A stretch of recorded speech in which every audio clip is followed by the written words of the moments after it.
ಮಾನಸಿಕ ಇದಾದ್ರೆ ಸರಿ. ಹಾಗೆಗೊಂಡ್ರು ನೋಡಿ. ಅಲ್ಲ, ನಾನು ಮೊದಲೇ ಹೇಳಿದೆ. ಅಲ್ಲ, ಯಾರ ಸ್ವರ ಎಲ್ಲವೂ ಕೇಳಿ ನಾನು ನನಗೆ ಬೆದರಗೊಂಬೆ. ಓಯ್, ಯಾರದು ಒಳಗೆ ಬಿಟ್ಟದ್ದು ನನ್ನ? ಎಲ್ಲ ಯಾರು ಬಂದ್ರು ಒಳಗೆ ಬಿಡುವುದಾ? ಪರಿಚಯ ಆಗ್ಲಿಲ್ವ? ಮಾನಸಿಕ ಅಸ್ವಸ್ಥರ ಪರಿಚಯ ಆಗ್ಲಿಲ್ವ? ಇಲ್ಲಿ ಯಾರು ನೋಡಿದಾಗ ಉಂಟು ನನಗೆ. ಒಂದು ರಾತ್ರಿ ಇದೇ ಸ್ಥಳದಲ್ಲಿ ನೀನು ಇಬ್ರು ಮತ್ತೆ ನಾನು ಮೂವರೇ ಒಟ್ಟಾಗಿ ಮೂವರು ಒಟ್ಟಾಗಿ ಏನು ಸಂಚು ಏನು ಸಂಚು ಸಂಚು ಏನು ಗುರ್ತಾಗಲಿಲ್ಲ. ಕಂಚ ಕಂಚ ಪರಿಚಯ ನಾವು ಏನ್ ಮಾಡಿ ನಮ್ಮ ತಲೆ ಬಿಸಿ. ಅಮ್ಮ, ಇದು ನನ್ನ ಮಾಲೆ ಮುಂಗಡ. 2 ಲಕ್ಷ. ನಾನು ಕೊಟ್ಟದ್ದು ಅವನಿಗೆ 2 ಲಕ್ಷ. ಇದೇನು ಬದಲಾದದ್ದು? ಅಲ್ಲ, ನಿನಗೆ ಪರಿಚಯ ನಾನು ಇಷ್ಟು ಒಟ್ಟಿಗೆ ಯಾವತ್ತೂ ಇರುವುದು ಜೊತೆಯಲ್ಲೇ. ಒಟ್ಟಿಗಿದ್ದ ನಿನಗೆ ಪರಿಚಯ ನನಗೆ ಪರಿಚಯ ಸಿಗ್ಲಿಲ್ಲ, ಮತ್ತೆ ನನಗೆ ಸಿಕ್ಕಿತ. ಈಗ ಗೊತ್ತಾಯ್ತು. ನಾನು ಅದೆಲ್ಲ ಆಲೋಚನೆ ಮಾಡಿ ನಿನಗೆ ಪರಿಚಯ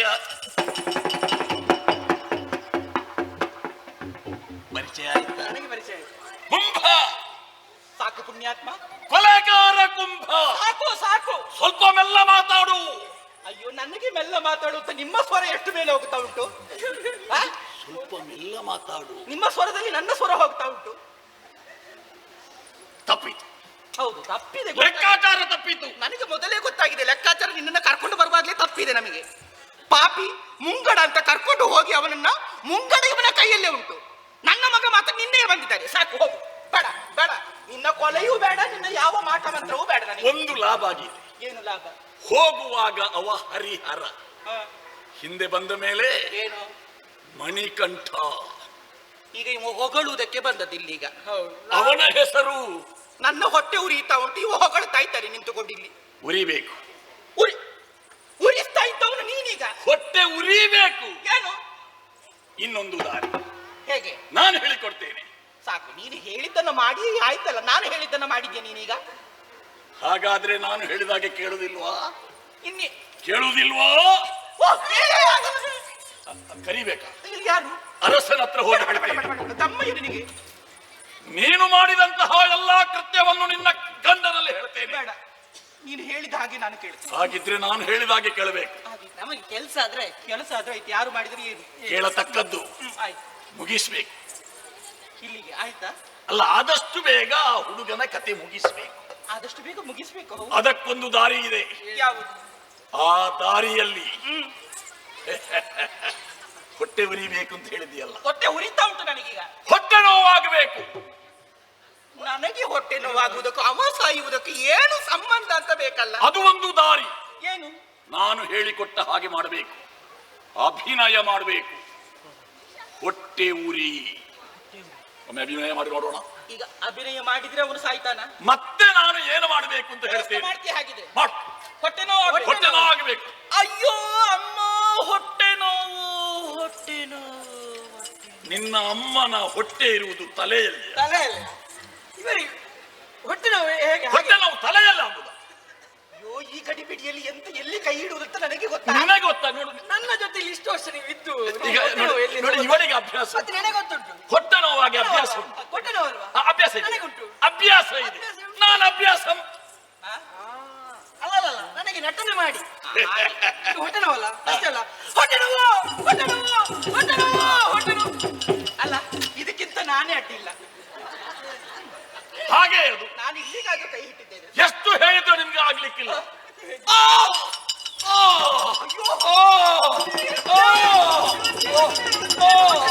ಅಯ್ಯೋ, ನಾನು ಅದೇ ಹೇಳಿದ್ದು, ಯಾರ್ಯಾರನ್ನೆಲ್ಲ ಕರ್ಕೊಂಡು ಬರೋ ಇಲ್ಲಿ ಜೀವ ಹೋಗ್ತದೆ. ಅವನ ಜೀವ ತೆಗಿಬೇಕು. 4 ಜನ ಸಾಕಾಗ್ಲಿಕ್ಕಿಲ್ಲ ಹೊರಲಿಕ್ಕೆ. ಸರಿ, ಅಲ್ಲಿ ಎದ್ದು ಕೂತಿದ್ದಾರೆ. ನಾನು ಜೀವ ಹೋಯ್ತು ಅಂತ ಮಾಡಿದ್ದೀನಿ. ಹೊಟ್ಟೆ ನೋವು, ಹೊಟ್ಟೆ ನೋವು. ಯಾರಿಗೆ ನಿಮಗೆ ಹಾಗೆ ಮಾಡಬೇಕು ಅಂತ ಹೇಳಿದ್ದು? ದೇವರೇ, ನಾನು ಯಾರ್ಯಾರನ್ನೆಲ್ಲ ಕರ್ಕೊಂಡು ಬಂದು ಇಲ್ಲಿ ಹೆಣ ತೆಗೆಯುವ ಕೆಲಸ ಆಯ್ತಂತ ನಾನು ನನ್ನ ಚಿಂತೆಯಲ್ಲಿ ಅದ್ದದ್ದು. ಇದು ಅಭಿನಯವ? ಅಭಿನಯ ಎಲ್ಲಿಯ ತನಕ? ನಿನ್ನ ಹೊಟ್ಟೆ ನೋವು ಉಲ್ಬಣಾವಸ್ಥೆಯನ್ನು ತಲುಪಿದಾಗ ನಿನ್ನ ಪತಿರಾಯ ಇಲ್ಲಿ ಬರ್ಬೇಕು. ಬಂದ್ರೆ ಬಂದ ಮೇಲೆ ಏನಾಗುತ್ತದೆ? ಈಗ ನನ್ನ ಹೆಸರು ಕೊಲೆಗಾರ ಕುಂಭ ಅಲ್ಲ. ಕೇಳು ಪಂಡಿತ, ಕೇಳು ಪಂಡಿತ, ಪಂದಳದ ಆಸ್ಥಾನ ವೈದ್ಯ. ಹೊಸ ಹುದ್ದೆ ನನಗೆ. ಹೌದಾ? ಹೇಗೆ? ಹಾಗಿದ್ರೆ ಹೊಟ್ಟೆ ನೋವು ಎಲ್ಲಾ ಕೆಲಸ ಮಾಡಿ ಪೂರೈಸ್ತೀಯ? ನಿನಗೆ ಹೊಟ್ಟೆ ನೋವು? ಅಯ್ಯೋ, ಪುರದಲ್ಲಿ ಹೋಗುವವರಿಗೆ ಧರಣಿ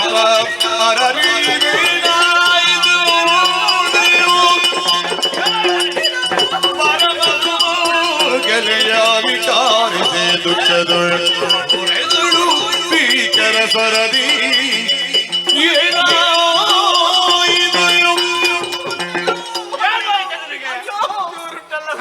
ಹೊಟ್ಟೆ ನೋವು ಸ್ವಾಮಿ, ಹೊಟ್ಟೆ ನೋವು, ಹೊಟ್ಟೆ ನೋವು, ನನಗೆ ಹೊಟ್ಟೆ ನೋವು. ಅಯ್ಯೋ, ತಡೆಯುವುದಕ್ಕಾಗಲಿಲ್ಲ. ಹೌದು ಸ್ವಾಮಿ, ಜೀವ ಹೋಗುತ್ತದೆ.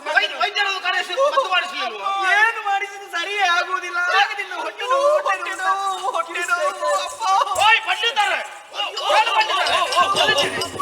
ಹೊಟ್ಟೆ ನೋವು. ನನ್ನ ಹೆಂಡತಿಗೆ ಹೊಟ್ಟೆ ನೋವು. ನನ್ನ ಹೆಂಡತಿಗೆ. ಅಯ್ಯೋ ಮಹಾರಾಣಿ. ಮಹಾರಾಣಿ, ನಾನು ಇಷ್ಟರ ತನಕ ಮಹಾರಾಣಿಯನ್ನು ನೋಡಿಯೇ ಇಲ್ಲ. ಹೌದಾ? ಮಹಾರಾಣಿ, ಹೊಟ್ಟೆ ನೋವು, ಹೊಟ್ಟೆ ನೋವು. ಮಹಾರಾಣಿಗೆ ಹೊಟ್ಟೆ ನೋವು. ಒಮ್ಮೆ ಪರೀಕ್ಷೆ. ಅಯ್ಯೋ, ಪರೀಕ್ಷೆ ಮಾಡ್ತೇನೆ. ಹೊಟ್ಟೆ ನೋವು, ಹೊಟ್ಟೆ ನೋವು. ಅಯ್ಯೋ ಅಮ್ಮ, ಹೊಟ್ಟೆ ನೋವು. ಅಯ್ಯೋ ಅಪ್ಪ, ಒಬ್ಬ ಹೊಡಿಬೇಡ್ರಿ. ಆಗುತ್ತದೆ ಸ್ವಾಮಿ, ನನಗೆ ಆಗುತ್ತೆ. ಅಯ್ಯೋ ಅಮ್ಮ, ದೇವರಂತಹ ಮನುಷ್ಯ ಪಂದಳ ರಾಜ. ಅಯ್ಯೋ ಹೊಟ್ಟೆ ನೋವು ಅಮ್ಮ. ವಿಧವತ್ವ, ವಿಧುರನಾಗುವ ಯೋಗ ನಮ್ಮ ಅರಸರಿಗೆ ಬಂತಲ್ಲ. ಓಯ್, ನೀವು ನಿಮ್ಮಷ್ಟಕ್ಕೆ ಮಾತನಾಡುವುದೇನು? ಸ್ವಾಮಿ, ಈ ರೋಗ ಅಯ್ಯೋ ರೋಗ ಇದು ಏನು? ಏನು? ಭಯಂಕರ ರೋಗ. ಆಗೋದಿಲ್ಲ. ಅಯ್ಯೋ, ಹೊಟ್ಟೆ ನೋವು. ಹೋಯ್ತು. ಅಯ್ಯೋ, ಅವರ ಅಂತಿಮವಾದ ಬಯಕೆ ಏನಿದೆ? ಅಯ್ಯೋ, ಸ್ವಾಮಿ, ಹೊಟ್ಟೆ ನೋವು, ಹೊಟ್ಟೆ ನೋವು. ನೀವು ಹಾಗೆ ಹೇಳಬಾರದು. ನಿಮ್ಮನ್ನೇ ನಂಬಿದ್ದೇನೆ. ಸ್ವಾಮಿ. ನೀವು ಮಹಾಮಾಂತ್ರಿಕರು, ಪಂಡಿತರು.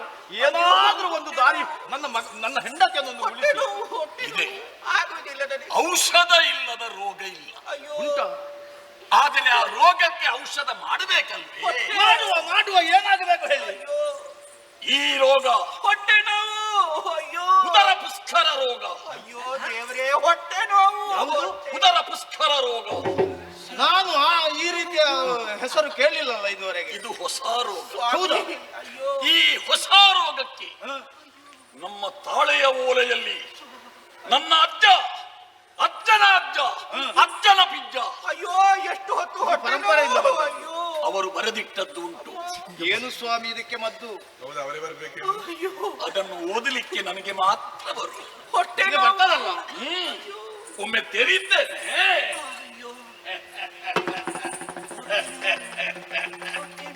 ಇದೆ ಇದೆ ಉಂಟಲ್ಲ? ಮದ್ದಿದೆ. ಏನು ಸ್ವಾಮಿ ಮದ್ದನ್ನು ಒಂದು ಹೇಳ್ತೀರಾ? ಮದ್ದು ಬೇರೆ ಯಾವುದೂ ಅಲ್ಲ. ಮದ್ದು ನನ್ನಲ್ಲಿದೆ. ಹಾಗಿದ್ರೆ ಕೊಡಿಯಲ್ಲ. ಅದು ಕೊಡ್ಲಿಕ್ಕೆ ಒಂದು ವಸ್ತು ಬೇಕು. ಏನಾಗಬೇಕು? ಹಾಲು ಬೇಕು. ಹೋಗಿ ಹಾಲು ಹಿಡ್ಕೊಂಡು ಬಾ. ಹೊಟ್ಟೆ ನೋವು. ಅಯ್ಯೋ, ಹಾಲು, ಹೊಟ್ಟೆ. ಹಾಲಲ್ವೋ? ನಿನ್ನ ಹಾಲು ಬೇಡ. ನನ್ ಅಲ್ಲಲ್ಲ, ನೀನು ತರುವ ಹಾಲು ಬೇಡ. ದನದ ಹಾಲಾಗುವುದಿಲ್ವೋ? ದನದ ಹಾಲು ಆಗುವುದಿಲ್ಲ. ಮತ್ತೇನು ಆಡಿನ ಹಾಲಾಗಬೇಕು? ಆಡಿನ ಹಾಲು ಆಗುವುದಿಲ್ಲ. ಮತ್ತೆ ಯಾವುದು ಸ್ವಾಮಿ? ಅಯ್ಯೋ, ವ್ಯಾಘ್ರ, ವ್ಯಾಘ್ರ, ಅಯ್ಯೋ, ವ್ಯಾಘ್ರ ಕ್ಷೀರ. ಅಮ್ಮ, ಹೊಟ್ಟೆ ನೋವು. ಹುಲಿಯ ಹಾಲಾಗಬೇಕು. ಅದು ಅದು ನಮ್ಮ ಅಕ್ಷರದಲ್ಲಿ ಹಾಗೆ ಬರ್ತಿದೆ. ವ್ಯಾಘ್ರ ಕ್ಷೀರದ ಜೊತೆಯಲ್ಲಿ ನಾನು ಗುಳಿಗೆ ಹಾಕಿ ಕೊಟ್ರೆ ಉದರ ಶೂಲೆ. ಅಯ್ಯೋ ಅಮ್ಮ, ಹೊಟ್ಟೆ ನೋವು. ಅಯ್ಯೋ, ಇನ್ನು ಸ್ವಲ್ಪ ಹೊತ್ತು ಹೋದ್ರೆ ಇನ್ನು ಒಂದೇ ದಿವಸದಲ್ಲಿ ಮಹಾರಾಣಿ ಘಟಕ್. ಅಯ್ಯೋ ಹೊಟ್ಟೆ ನೋವು, ಹೊಟ್ಟೆ ನೋವು, ಅಮ್ಮ. ಏನಾದರೂ ಮಾಡಬೇಕು. ಹೌದು ಸ್ವಾಮಿ, ಯಾರಾದರೂ ಹುಲಿಯ ಹಾಲನ್ನು ತರುವಂತಹ ವೀರರಿದ್ರೆ ಅವರಿಗೆ ಅರ್ಧ ರಾಜ್ಯವನ್ನು ಕೊಡಿಸ್ತೇನೆ. ಇದು ನಾನಾಡುವ ಮಾತು. ಆ ಅರ್ಧ ರಾಜ್ಯದ ಆಸೆಗಾದ್ರೂ ಯಾರಾದ್ರೂ ಬರ್ತಾರಲ್ಲ? ಬಂದವರು. ಅರೆ, ಈ ಕ್ಷಣದಲ್ಲಿಯೇ ಡಂಗುರವನ್ನು ವಹಿಸ್ತೇನೆ. ಯಾವಾತನು ಹುಲಿ ಹಾಲನ್ನು ತರ್ತಾನೋ ಅವನಿಗೆ ನಮ್ಮ ಪಂತಳದ ಅರ್ಧ ರಾಜ್ಯ.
ಗುರುಮಠವನ್ನು ತೊರೆದು ಅರಮನೆಗೆ ಸೇರುವಂತ ಸಂದರ್ಭ. ಡಂಗೂರವೊಂದನ್ನು ಕೇಳಿದೆ. ಮಹಾರಾಣಿಗೆ ಉದರ ಬೇಡ ಹೆಚ್ಚಾಗುತ್ತಾ ಇದೆ, ಕಡಿಮೆ ಆಗಬೇಕೆಂದ್ರೆ ಹುಲಿಯ ಹಾಲಿನ ಅಗತ್ಯವಿದೆ. ಹಾಗಾಗಿ ಡಂಗೂರವನ್ನು ಸಾರಿದ್ದೀರಿ. ಯಾರು ತಂದು ಕೊಡುತ್ತಾರೋ ಅವರಿಗೆ ಅರ್ಧ ರಾಜ್ಯವನ್ನು ಬರೆದು ಕೊಡುತ್ತೇನೆ ಎಂಬುದಾಗಿ. ಯಾರಾದರೂ ಬಂದರೆ ಇದುವರೆಗೆ ಯಾರೂ ಕಾಣುತ್ತಾ ಇಲ್ಲ. ಖಂಡಿತವಾಗಿ ಯಾರು ಕೂಡ ಬರುವುದಿಲ್ಲ.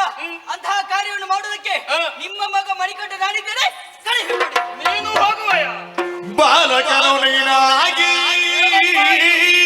ಪರಿ ಬೆಳುವುದು ಬರಬಲ್ಲ ಮಗನೇ. ಹಾಲು ಹೈಳನು ಬೆಲ್ಲುತ್ತಲಿ ಇಲ್ಲಿರುವುದು, ಹಾಲು ಹೈಳನು ಬೆಲ್ಲುತ್ತಲಿ ಇಲ್ಲೇ ಇರುವುದು. ಕಂದ ಮಣಿಕಂಠ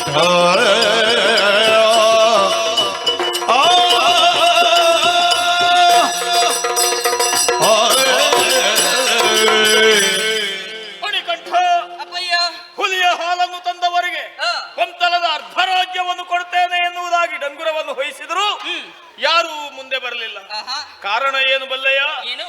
ಅಂತಹ ದುಸ್ಸಾಧ್ಯವಾದಂತಹ ಕಾರ್ಯವನ್ನು ಮಾಡುವುದಕ್ಕೆ ಯಾರೂ ಧೈರ್ಯವನ್ನು ಮಾಡುತ್ತಾ ಇಲ್ಲ. ಖಂಡಿತ ಈ ಹೊತ್ತಿಗೆ ನಾನು ಹೋಗುತ್ತೇನೆ ಕಾಡಿಗೆ. ನಾನು ಹೋಗ್ತೇನಪ್ಪಯ್ಯ. ಸಣ್ಣ ಮಗು ನೀನು, ಹಾಲುಗಲ್ಲದ ಸುಲೆಯಾದಂತಹ ನೀನು ಅರಮನೆಯಲ್ಲಿ ಇದ್ದುಕೊಂಡು ಹಾಲನ್ನವನ್ನು ಉಣಬೇಕೇ ಹೊರತಾಗಿ ಹುಲಿಯ ಹಾಲನ್ನು ತರ್ತೇನೆ ಅಂತ ಹೇಳ್ತಾ ಇದೆಯಲ್ಲ, ನಿನ್ನಿಂದ ಸಾಧ್ಯ ಇಲ್ಲ ಮಗನೇ.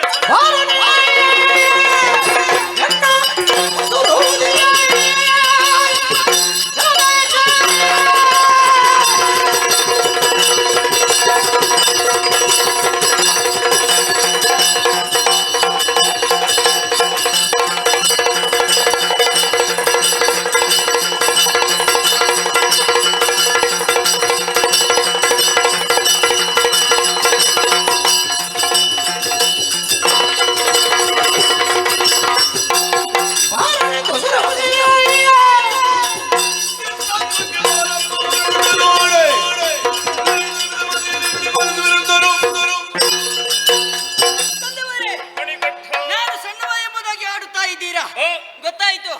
ನಾನು ನಿಮ್ಮ ಮಗ ಎನ್ನುವಂತ ಮಮಕಾರದಿಂದ ಈ ರೀತಿಯ ಮಾತನ್ನು ಹಾಡುತ್ತಾ ಇದ್ದೀರಾ. ನಾನು ಸಣ್ಣವನಾಗಿರಬಹುದು, ಆದರೆ ನಾನು ಕಲಿತಂತ ವಿದ್ಯೆಗೂ ನನ್ನಲ್ಲಿ ಇರುವಂತ ಅಸ್ತ್ರಕ್ಕೂ ಯಾವುದೇ ತರದಲ್ಲಿ ಸಣ್ಣತನವಿಲ್ಲ. ಹೆದರಬೇಡಿ, ಕಲಿಸಿಕೊಡಿ. ಸುಕುಮಾರ, ತಂದೆಯವರೇ, ನಿನ್ನ ಮಾತನ್ನು ಕೇಳಿ ಬಹಳಷ್ಟು ಸಂತೋಷವಾಯಿತು. ಹಿಡಿದಂತಹ ಕಾರ್ಯವನ್ನು ಸಾಧಿಸಿಯೇ ಸಿದ್ಧ ಖಂಡಿತ ಎನ್ನುವಂತಹ ಛಲದಿಂದ ಹೊರಟಿರುವೆ. ಆಗಲಪ್ಪ, ನೀ ಕೈಗೊಂಡಂತಹ ಕಾರ್ಯ ಪರಿಪೂರ್ಣವಾಗಲಿ. ಆ ಹರನ ಒಲುಮೆ ನಿನ್ನ ಮೇಲೆ ಇರಲಿ. ಹೋಗಿ ಬಾ. ತಂದೆಯವರೇ.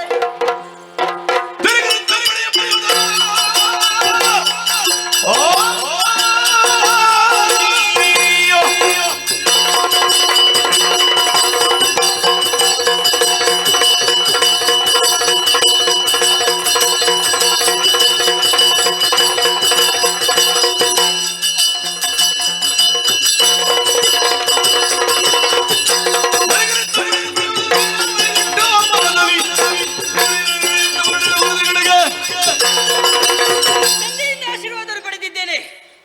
ಆಶೀರ್ವಾದ ಮೊದಲೇ ಇದ್ದೇ ಇದೆ. ಹಾಗಾಗಿ ಹರಿಹರರನ್ನು ಮನಸ್ಸಲ್ಲಿ ಧ್ಯಾನಿಸಿದ್ದೇನೆ. ತಡಮಾಡುವುದು ಸರಿಯಲ್ಲ. ಹೋಗುತ್ತೇನೆ ನೇರವಾಗಿ.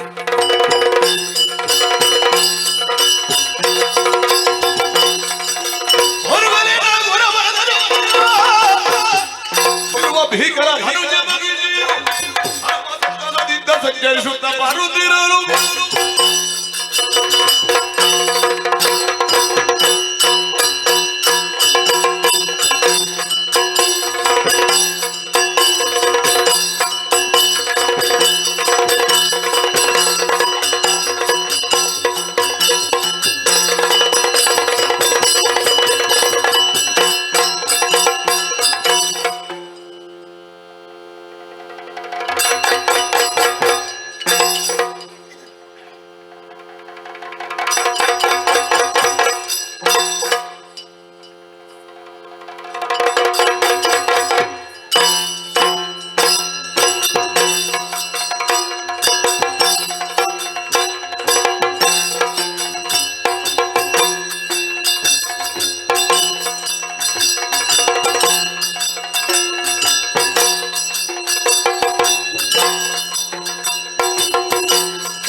ರಾಣಿಯಾಗಿ ಬರೀತಾ ಇದ್ದೇನೆ.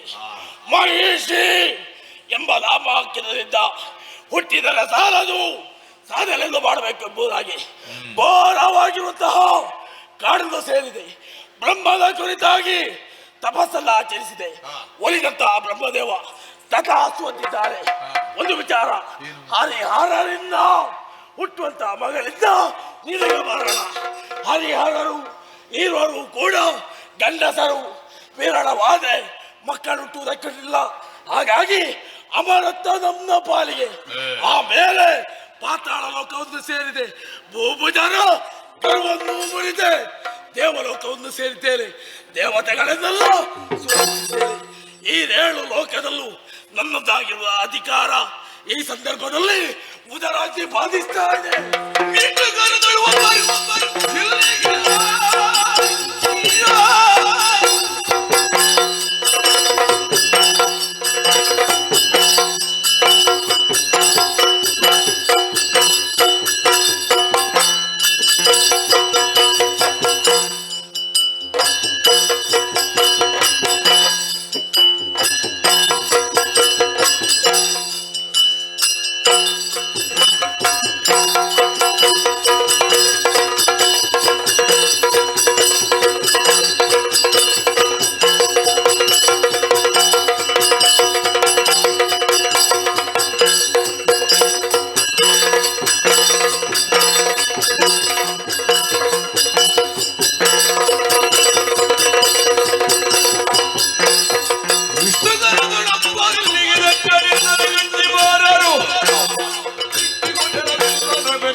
ಮುಂದಕ್ಕೆ ಬರುತ್ತಾ ಇರುವಂತಹ ಸಂದರ್ಭದಲ್ಲಿ ಮೂಗಿಗೆ ಬಡಿತಾ ಇರುವುದಾದ್ರೇನು?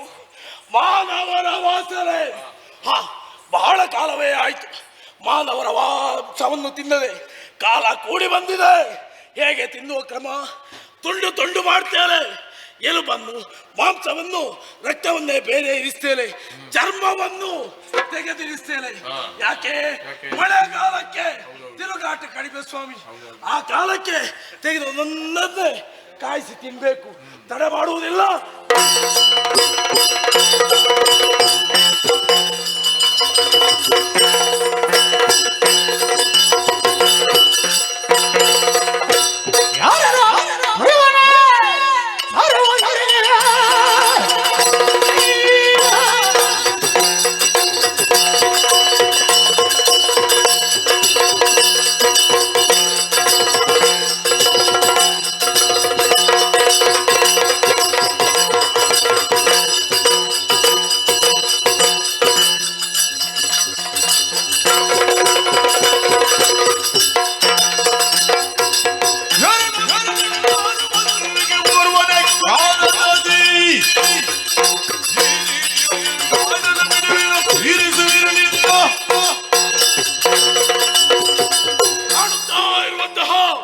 ಕಾಡು ಪ್ರದೇಶದಲ್ಲಿ ನಿರ್ಜೀವಿಯಾಗಿ ನೀನು ಓರ್ವಲೆ ಹೋಗುತ್ತಾ ಇದ್ದಿ.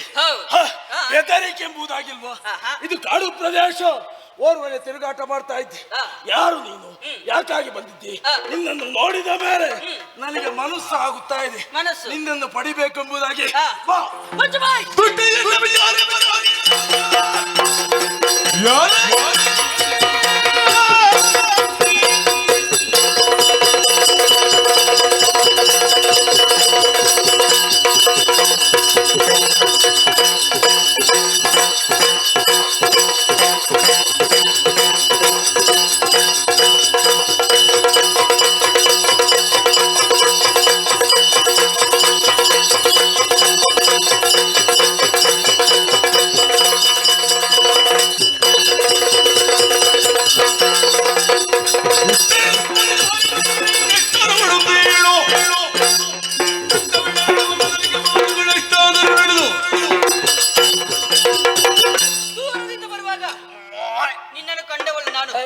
ಯಾವುದೋ ಒಂದು ಪರ್ವತ ನನ್ನ ಎದುರಾಗಿ ಬರ್ತಾ ಇದೆ ಎಂಬುದಾಗಿ ನಾನು ಹೇಳಿದರೆ ನೋಡುವಾಗ ಒಂದು ಹೆಣ್ಣು, ಅದು ಕೂಡ ರಕ್ಕಸಿ, ದಾರಿಗೆ ಅಡ್ಡಲಾಗಿ ಬಂದು ನಿಂತಿದ್ದೀಯ.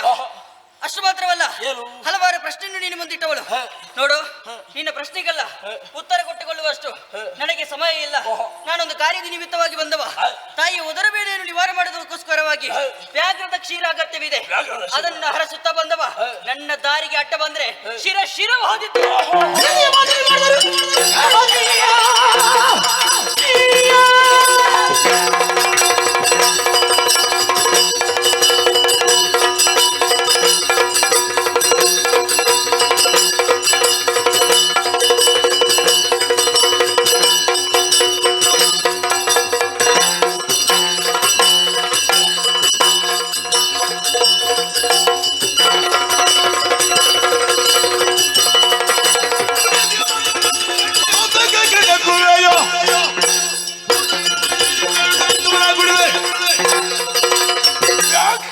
ಕ್ಷೀರಕ್ಕಾಗಿ ಬಂದಿದ್ದೆ. ಖಂಡಿತ ಹೇಗಾದ್ರೂ ಕೂಡ ವ್ಯಾಖ್ಯಾದ ಕ್ಷೀರವನ್ನು ನಾನು ಕೊಡಿಸ್ತೇನೆ. ಮೊದಲಾಗಿ ನನ್ನೊಂದಿಗೆ ಬಾ.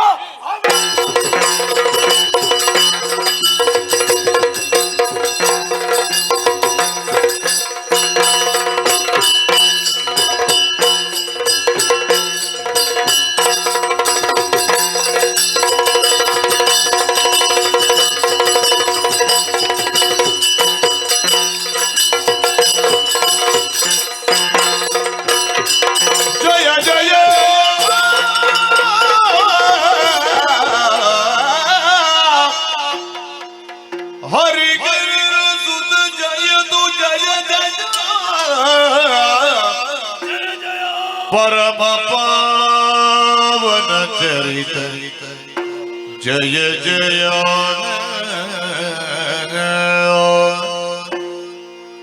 वर परापर मूर्ति वर परापर मूर्ति जय जय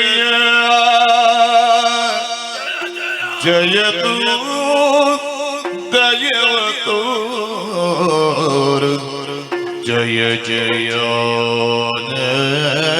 जय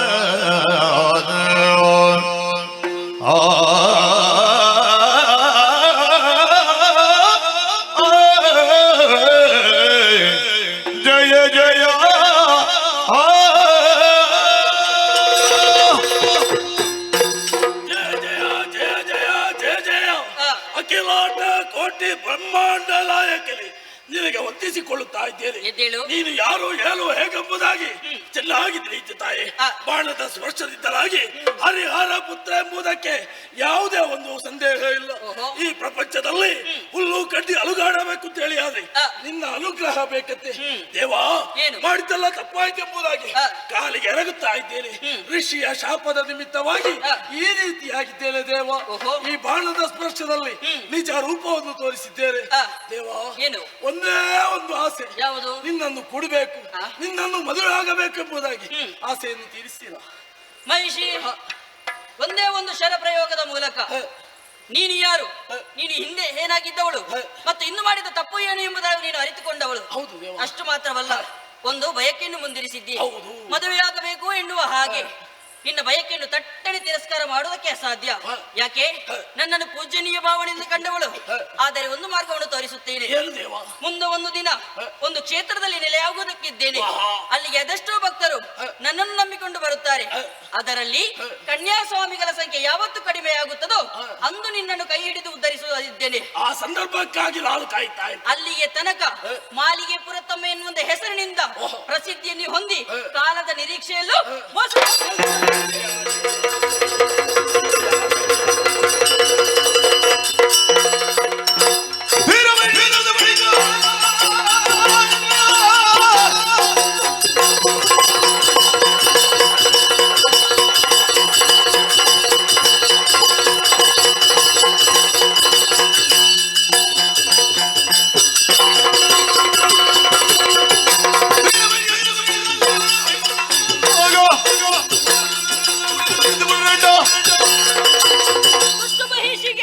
ಮೋಕ್ಷವನ್ನು ಕರುಣಿಸಿದ್ದಾಯಿತು. ಬಂದದ್ದು ಒಂದು ಕಾರ್ಯ, ಆದದ್ದು ಮತ್ತೊಂದು ಕಾರ್ಯ. ತಾಯಿ ಉದರಣೆ ಬೇನೆಗೆ ವ್ಯಾಘ್ರದ ಕ್ಷೀರ ಅಗತ್ಯವಿದೆ. ಹಾಗಾಗಿ ಹರಿಹರರನ್ನು ಮನಸ್ಸಲ್ಲಿ ಧ್ಯಾನಿಸಿಕೊಂಡಿದ್ದೇನೆ.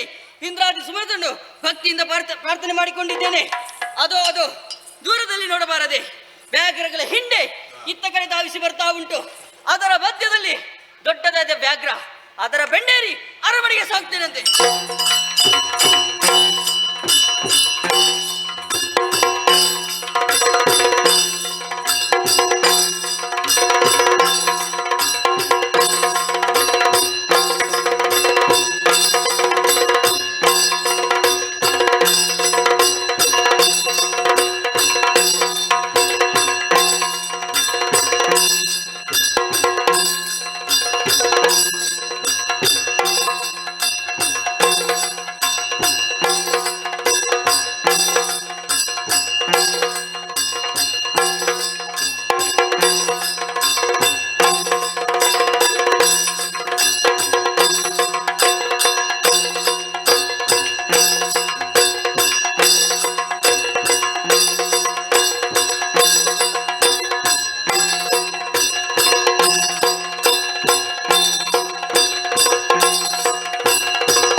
ಬರಲು ಕಾಣುತ್ತರುತ್ತನು ಆಶ್ಚರ್ಯ ತಾಳಿ ಮಗನಿಗೆ ರಗಿ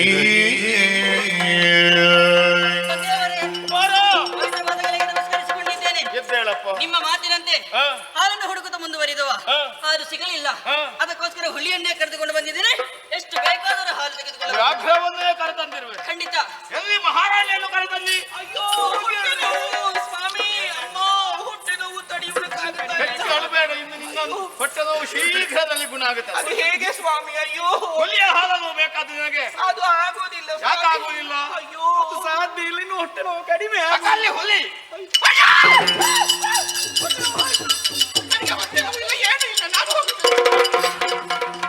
ಹೊಟ್ಟೆ ನೋವು ಹೋಯ್ತಲ್ಲ. ಸಲಹೆ ಕೊಟ್ಟವರು ಯಾರಪ್ಪಯ್ಯ? ನಮ್ಮ ಪಂಡಿತರು. ಅವರನ್ನು ಕರೆದು ಸ್ವಾಮಿ ಕೇಳು ಪಂಡಿತರೆ. ಎಲ್ಲಿ ಯಾವುದು ಎಲ್ಲಿ ಯಾವುದು? ಅದೇ ಹಾಲು. ನೋಡಿ ನಮ್ಮ ಹುಡುಗ ಬಂದಿದ್ದಾನೆ. ಪಂಡಿತರೇ, ವಂದಿಸಿಕೊಂಡಿದ್ದೇನೆ. ಎಲ್ಲಿ ಹಾಲೆಲ್ಲಿ ಹಾಲಿಲ್ಲ. ಹಾಲಿಲ್ವಾ? ಆಹಾ. ಹೋಯ್ತು, ಪಂಡಿತರೇ, ಹೋಗ್ತದೆ. ಎಲ್ಲಿ ಹೋದದ್ದು? ಹಾಲು ಹಾಲು ಹಾಲು ಹುಲಿಯ ಹಾಲು ಹಾಲು ಇಲ್ಲ. ಮತ್ತೆ? ಹುಳಿ ಉಂಟು. ಎಲ್ಲಿಟ್ಟು? ಅಗೋ ಅಲ್ಲಿ. ಅಯ್ಯಪ್ಪ! ಅಯ್ಯಪ್ಪ! ಅಯ್ಯಪ್ಪ! ಅಯ್ಯಪ್ಪ! ಅಯ್ಯಪ್ಪ! ಅಯ್ಯಪ್ಪ! ಅಯ್ಯಪ್ಪ! ಅಯ್ಯಪ್ಪ! ಅಯ್ಯಪ್ಪ! ಅಯ್ಯಪ್ಪ! ಅಯ್ಯಪ್ಪ! ಏನಾಯ್ತು ಪಂಡಿತರೇ? ಅಯ್ಯಪ್ಪ! ಅಯ್ಯಪ್ಪ. ಪಂಡಿತರೆ, ಆದಷ್ಟು ಬೇಗ ವ್ಯಾಘ್ರ ಕ್ಷೀರವನ್ನು ಸಂಗ್ರಹಿಸಿ. ಅಗತ್ಯ ಇಲ್ಲ. ನಿಮಗೆ ಮತ್ತಿಗೆ ಬೇಕಲ್ಲ. ತಡ ಆಗಬಹುದು ಅಂತ ಹೇಳಿ ಹಾ. ನನ್ನ ಅಜ್ಜನ ಅಜ್ಜನ ಪಿಜ್ಜನ ಆ ಪುಸ್ತಕವನ್ನು ಹುಡುಕಿದಾಗ ಹಾ. ಒರ್ಲೆ ಹಿಡಿದ ಜಾಗವನ್ನು ಯಾವುದು? ಒರ್ಲೆ ಹಿಡಿದ ಜಾಗ ಹಾ, ಹಾ, ಹಾ. ಪರೀಕ್ಷೆ ಮಾಡಿದಾಗ ಇನ್ನೊಂದಿತ್ತು ಅದರಲ್ಲಿ. ಅದನ್ನು ನೀವು ಮೊದಲೇ ವ್ಯಾಘ್ರ ಕ್ಷೀರ ಇಲ್ಲದೇ ಇದ್ರೆ ಮಾರ್ಜಾಲ ಅದೇ ಜಾತಿಯ ಬೇರೆ ಬೆಕ್ಕಿನ ಹಾಲು. ಬೆಕ್ಕಿನ ಹಾಲನ್ನು ಪ್ರಯೋಗ ಮಾಡಿ ಮಹಾರಾಣಿಗೆ ಗುಣ ಆಗಿರ್ಬೇಕು. ಅದು ನಾನೇ ಮಾಡಿ ನೀವೇ ಮಾಡಿದ್ದಲ್ಲ? ಅದು ಹೋಗ್ಲಿ. ಅಯ್ಯಪ್ಪ ಅಯ್ಯಪ್ಪ. ತಂದೆಯವರೇ, ಕುಮಾರ. ಹುಲಿಯನ್ನು ಕಂಡು ಹಾ. ರಾಜ್ಯದ ಜನರೆಲ್ಲ ದಿಕ್ಕಾಪಾಲಾಗಿ ಓಡುತ್ತಾ ಇದ್ದಾರೆ. ಎಲ್ಲರೂ ಭೀತರಾಗಿದ್ದಾರೆ. ಅಯ್ಯಪ್ಪ ಅಯ್ಯಪ್ಪ ಎನ್ನುವುದಾಗಿ. ಹೌದು, ಇನ್ನು ಇದರ ಅಗತ್ಯ ಇಲ್ಲಲ್ಲ. ಖಂಡಿತವಾಗಿಯೂ ಇಲ್ಲ. ಅದನ್ನ ಓಂ ನಮಃ ಶಿವಾಯ, ಓಂ ನಮಃ ಶಿವಾಯ, ಓಂ ನಮಃ ಶಿವಾಯ. ಮಗನ ಸಾಗತ ಕಾಡುದರ ನಿಪ ಮಗನಿ ಕಾನನ ಬೆರಗುವೆ ಮಿಗುವ ಸಿಂಹಾಸನ ಬನೇರುತ ಸುಖ ಬಾಳು ಕಂದ ಮಗನೇ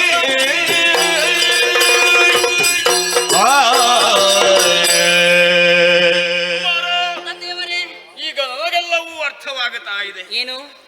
ಯಾಕೆ ಇಷ್ಟೆಲ್ಲ ನಡೆಯಿತು ಎನ್ನುವುದಾಗಿ.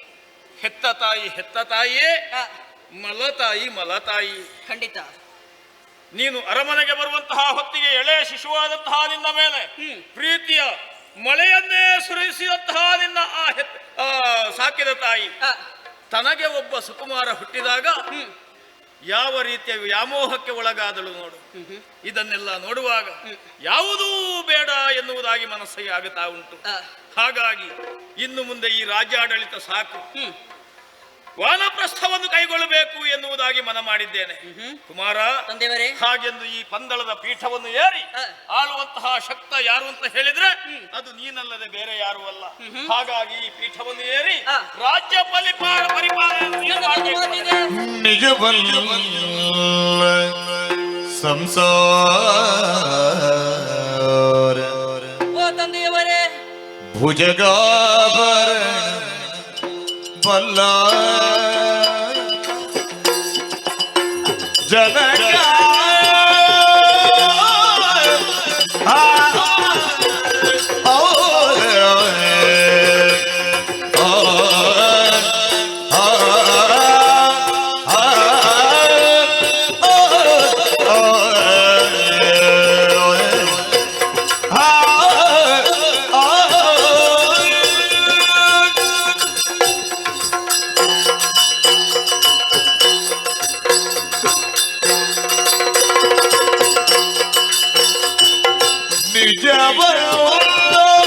ಸಂಸಾರ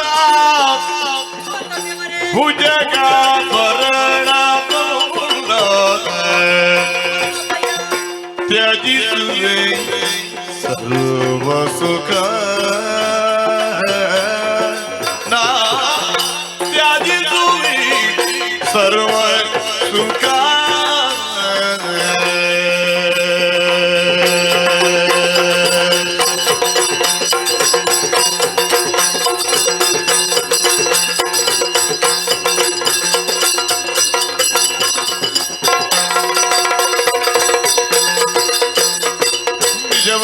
ಸಂಸಾರ ಭುಜಗಾಭರಣ ತ್ಯಜಿಸುವಿ ಸರ್ವ ಸುಖ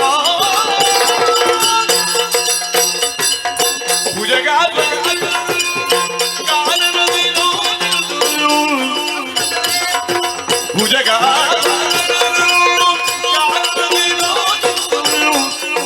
ಬಾಜಿ ಬಲ್ಕೆ ಹೋಗುವೆ ಪಿತನೆ ಬಾಜಿ ಬಲ್ಕೆ ಹೋಗುವೆ ಪಿತನೆ ಹೋಗುವೆ ಪಿತನೆ ಹೋಗುವೆ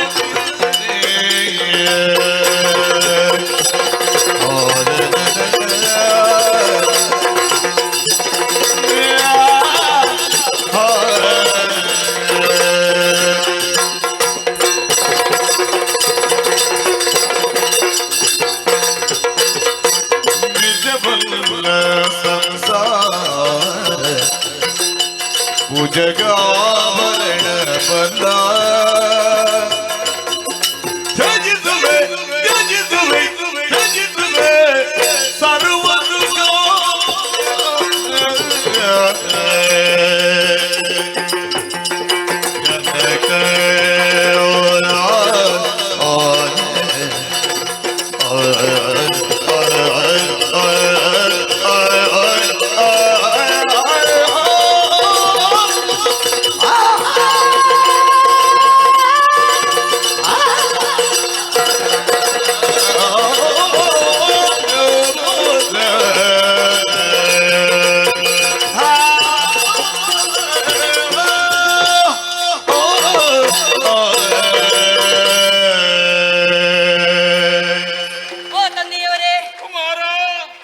ರಾಜ್ಯದ ಸುಖಭೋಗಗಳನ್ನು ಆ, ಸುಖಭೋಗದ ಸವಿಯನ್ನು ಸವಿದ ನಿನ್ನ ಅಪೇಕ್ಷೆ ಸಾಧುವಾದುದೆ. ಆದರೆ ಈ ಸುಖ ಈ ವೈಭವವನ್ನು ನನ್ನ ಅಂತರಾತ್ಮ ಒಪ್ಪದು ತಂದೆಯೇ. ಯಾಕಪ್ಪ? ಲೌಕಿಕ ಸುಖ ಶಾಶ್ವತವೇ ತಂದೆಯವರೇ? ಖಂಡಿತ ಇಲ್ಲ. ಆ, ನದಿ ನದಗಳಿಂದ ಆ, ಹರಿಯಾಣ ಪರ್ವತಗಳಿಂದ ತುಂಬಿದಂತಹ ವಿಶಾಲವಾದಂತಹ ಪೃಥ್ವಿಯ ಆ, ಅಧಿಕಾರ ಇದುವರೆಗೂ ಯಾರಾದರೂ ಶಾಶ್ವತವಾಗಿ ಉಳಿಸಿಕೊಂಡಿದ್ದಾರೆ? ಯಾರಿಗೂ ಉಳಿಸಿಕೊಳ್ಳುವುದಕ್ಕೆ ಖಂಡಿತ ಸಾಧ್ಯ ಇಲ್ಲ. ಈ ದೇಹ ನಶ್ವರ ತಂದೆಯವರೇ.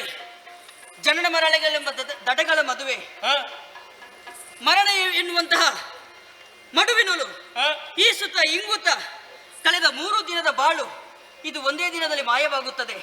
ಇದೇ ಜೀವನ ನಶ್ವರ ಎಂಬುದಾಗಿ. ನಿಜವಲ್ಲ ಸಂಸಾರ, ನಿಜವಲ್ಲ ನೀರ ಮೇಲಿನ ಗುಲ್ಲೆ, ನಿಜವಲ್ಲ ಹರಿಯೇ. ಆ, ಸಂಸಾರ ಎನ್ನುವಂಥದ್ದು ನೀರ ಮೇಲಿನ ಗುಲ್ಲೆ ಇದ್ದ ಹಾಗೆ. ಆ, ಒಂದು ಹೊತ್ತು ಕಾಣಿಸಿದರು ಮತ್ತೆ ಹೊತ್ತು ಕಾಣ ಸಿಗದು. ತಂದೆಯೇ, ಮತ್ತೊಂದು ಮಾತು. ಏನಪ್ಪ? ಸಂಸಾರ ಎನ್ನುವಂತ ಸಾಗರದಲ್ಲಿ ಆ. ಬಿದ್ದವನಿಗೆ ಮತ್ತೆ ಎದ್ದುಕೊಂಡು ಬದುಕುವುದಕ್ಕೆ ಅಸಾಧ್ಯ.